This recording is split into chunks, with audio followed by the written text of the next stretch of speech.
Hello friends, आपका स्वागत है हमारे यूट्यूब चैनल सीबीएसई का ज्ञान है। तो आज हम करने वाले हैं क्लास 6 का जियोग्राफी का chapter 1 the earth in the solar system का एपिसोड 4, यानी कि जो द मून से हमारा टॉपिक था वो करेंगे। तो आई होप आपने बाकी एपिसोड देख लिया होगा, नहीं देखा होगा तो देख लेना, डिस्क्रिप्शन में लिंक है। और ये एपिसोड और इसके अगले एपिसोड में हम इस चैप्टर के सारे एक्सप्लेनेशन हो जाएगा। एक्सप्लेनेशन होने के बाद अपन कुछ नहीं करेंगे ज़्यादा से ज़्यादा, हम लोग को बस ये चैप्टर ख़त्म होने के बाद 2 एपिसोड और बनेंगे। एक एपिसोड में हम एक्सरसाइज करेंगे और सेकेंड एपिसोड में हम करेंगे मेंटी यानी कि लाइव ट्राई करेंगे कि लाइव हो सके। पॉसिबल तो नहीं है अभी फ़िलहाल के लिए, हम ट्राई करते हैं। फिर भी अगर हो गया तो अच्छी बात है, नहीं हुआ तो उसमें आपको MCQ क्वेश्चंस रहेंगे, या फिर मैं उसमें MCQ क्वेश्चन के लिए एक वीडियो बना के अपलोड कर दूंगा। तो चलते हैं हमारे वीडियो की ओर, और मैं आपको ज़्यादा फुटेज नहीं खाना चाहता। फुटेज नहीं खाते हुए अब चलते हैं द मून की ओर, रीड करते हैं, फिर समझते हैं, फिर देखते हैं आगे क्या करना है। तो गाइस, द मून यानी कि जो हमारा चांद है, चांद को मून कहते हैं, चलिए बात है। तो अभी आगे करते हैं। Our earth has only one satellite, that is the moon. Its diameter is only 1/4 that of the earth. It appears so big because it is nearest to our planet than other celestial bodies. तो इसमें बोला जा रहा है कि जो हमारा अर्थ है उसके पास सिर्फ एक सैटेलाइट यानी कि मून। तो डेट इज़ द मून। अभी कमेंट करना, ठीक है? अब वीडियो स्टॉप करके क्या है सैटेलाइट, भूल मत जाना, मून है सैटेलाइट, ठीक है? या वो मत समझ जाना जो सैटेलाइट रहता है जिससे हम लोग टीवी देख रहे हैं अभी, वो सैटेलाइट नहीं। सैटेलाइट यानी कि हमारा मून कहा जा रहा है। तो इसमें बोला जा रहा है कि that is the moon is diameter, मतलब जो सैटेलाइट है वो मून है बताया जा रहा है, ठीक है? उसके बाद बोला गया कि इसका जो डायामीटर है वो 1/4 है, 1/4 है अर्थ का। इट अपीयर सो बिग, ये हम लोग को इतना बड़ा इसलिए दिखता है क्योंकि वो हमारे प्लैनेट के बहुत ही पास है, ठीक है? बहुत ही पास, इसीलिए वो हमको बहुत बड़ा लगता है और बाकी सेलेस्टियल बॉडी के मुकाबले सबसे ज़्यादा पास वाला है, ठीक है? अब आगे देखते हैं, उसके आगे पढ़ना था इट इज़ से लेके, ठीक है? It is about 38400 kilometre away from us. Now you can compare the distance of the earth from the sun and that from the moon, ठीक है? तो हम बोल रहा है कि जो ये जो है वो हमसे मून है हमसे 3,84,400 किलोमीटर दूर है। तो अभी हम कंपेयर कर सकते हैं कि जो अर्थ का सन से डिस्टेंस है और मून का कितना है उससे, ठीक है? उसके आगे बोला गया है the moon moves around the earth in about 27 days. It take exactly the same time to complete a spin, one spin as a result. Only one side of the moon is visible to us on the earth.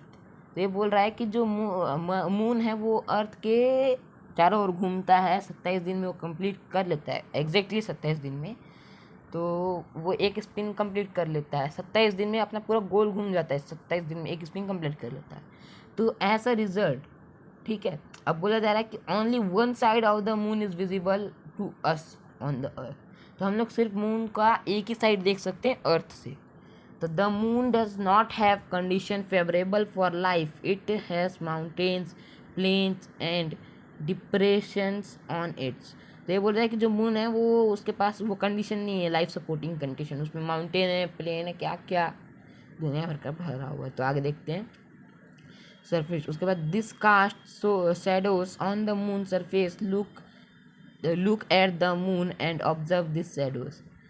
Moon में देखेंगे तो हमको एक shadow type का दिखेगा। जब this cast shadows on the moon surface, look at the full moon and absorb this shadows. Full moon तो आपको जानते ही होंगे, बता चुका हूँ, पूर्णिमा। तो उस दिन वो शैडो को देखें, ठीक है? ऑब्जर्व द शैडो बोल रहा है। आगे बोल रहा है एस्ट्रॉइड्स, ठीक है? एस्ट्रॉइड्स का भी हम कंप्लीट कर लेते हैं, हो सकता है मेटेरॉइड्स भी हो जाए, मेटेरॉइड्स भी हो जाए आज। तो देखते हैं। Apart from the stars, planets and satellites, there are numerous tiny bodies which also move around the sun. These bodies are called asteroids. तो ये बोल रहा है कि एक पार्ट, ठीक है, फ्रॉम द स्टार्स और प्लैनेट, सैटेलाइट, जो उनका पार्ट रहता है, एक छोटा सा पार्ट, ठीक है? There are numerous tiny bodies which also move around the sun. और बहुत सारे छोटे छोटे सेलेस्टियल बॉडीज बोल सकते हैं, बॉडीज है जो कि मतलब वहाँ घूमता है तो उन लोग को कहा जाता है एस्ट्रॉइड, ठीक है।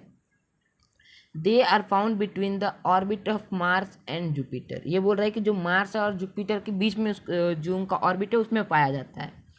फिगर 1.2 देख सकते हैं। फिगर 1.2 का है अपना, ये तो 1.5 है, तो 1.2 आई होप ऊपर होगा। फिगर 1.2, तो गाइस मैं फिगर 1.2 खोज रहा हूँ, मिला नहीं है अभी तक। मिल गया तो दिखा दूंगा, लेकिन मिला तो नहीं है।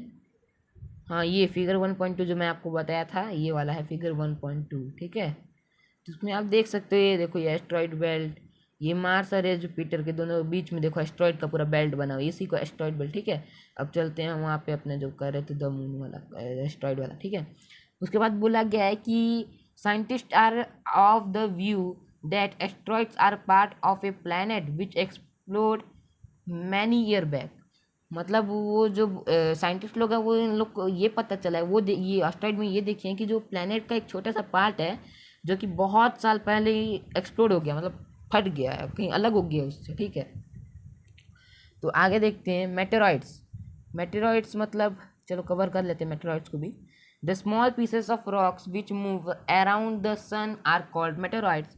Sometime this meteoroids came near to the earth and tend to drop upon it. During this process, due to friction with the air, they get heated up and burn. It cases flash or light. Sometimes a matter without being completely burnt falls on the earth and create a halo, ठीक है। तो अब इसमें बोला गया है कि जो छोटे छोटे पत्थर के पीस होते हैं जो कि मतलब सन के आजू बाजू घूमते रहते हैं, उन लोग को मेटेरॉइड्स कहा जाता है। उसका डेफिनेशन ये रहा, मैं उसको मार्क कर देता हूँ। उसके बाद कहा गया sometime this meteoroids come near the earth and trend drop upon it. तो बोल रहा है कि कभी कभार जो मेटेरॉइड्स हैं वो अर्थ के पास आ जाते हैं और अर्थ में गिर जाते हैं। ये इसीलिए होता है क्योंकि फ्रिक्शन के कारण, और जो आते आते उनको ना मतलब आग लग जाता है ड्यू टू एयर, ठीक है। एयर से उन लोग को आग लग जाता है। It causes flash and light sometime a matter without being completely burn fall on the earth. कभी कभार जो मेटेरॉइड्स बिना पूरा जला ही नहीं रहता और नीचे गिर जाता है, ऐसा। इससे हम लोग को बहुत नुकसान भी होता है, हो सकती है किसी की जान चल जाए, कुछ भी हो सकता है, ठीक है। आगे देखते हैं। Do you see a whitish board broad brand है, ठीक है, ब्रांड नहीं, like a white glowing path across the sky on a clear starry night? It is a cluster of millions of stars. This band is the Milky Way galaxy. Our solar system is a part of the galaxy. In ancient India, it was imagined to be a river of light flowing in the sky. Thus, it was named Akash Ganga. A galaxy is a hooked system of billions of stars and cloud dust and gases. ठीक है, तो अब यहाँ तक हम कर लेते हैं कंप्लीट, ठीक है। एक मिनट, तो मैं आपको बता देता हूँ। जो यहाँ पे बोला गया है डू यू सी, मतलब एक वाइट सा ब्रॉडबैंड का मतलब कुछ वाइट ग्लो करता हो वाइट स्काई में, कभी देखियो क्या रात में, तो ऐसा नहीं। मतलब ये बोल रहा है कि बहुत सारे मिलियन ऑफ स्टार्स मिलके ना जो बनाते हैं ना वाइट, उसको कहा जाता है मिल्की वे। जो बैंड कहा जा रहा है वो है मिल्की वे, यानी कि हमारा गैलेक्सी, ठीक है। अब जानते हो कि अगर फिगर 1.6 देखो आप, ये देखो फिगर 1.6 जो आपको देख रहा होगा, मिल्की वे यानी कि ये होगा, ठीक है। तो मैं इसको अपलोड करने की कोशिश करूँगा। आगे बोला गया है मिल्की वे गैलेक्सी। उसके बाद our solar system is a part of this galaxy. तो बोल रहा है कि हमारा जो सोलर सिस्टम है इसी गैलेक्सी का एक पार्ट है।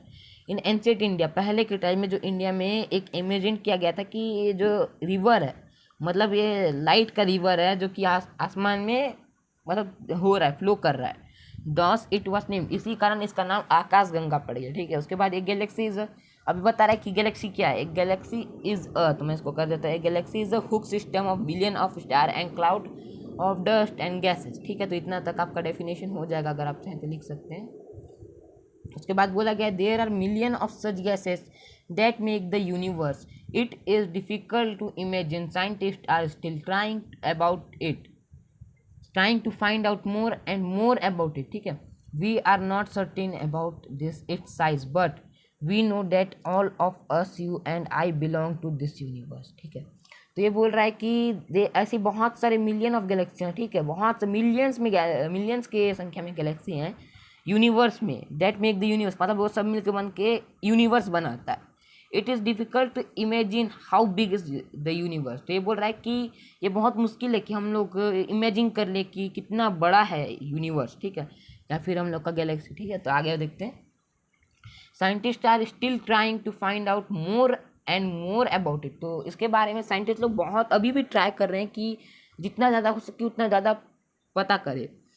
उसके आगे बोला है to find out more and more about it. उसके बाद we are not certain about its size but we know that all of us, you and I, belong to this universe. हम लोग को इसके साइज़ के बारे में कुछ नहीं पता, लेकिन हमको इतना पता है कि मैं और आप लोग सब, हम लोग सब इसी मतलब इसी यूनिवर्स से बिलोंग करते हैं। तो इसी के साथ हमारा ये जो चैप्टर है वो the earth in the solar system ख़त्म हो चुका है।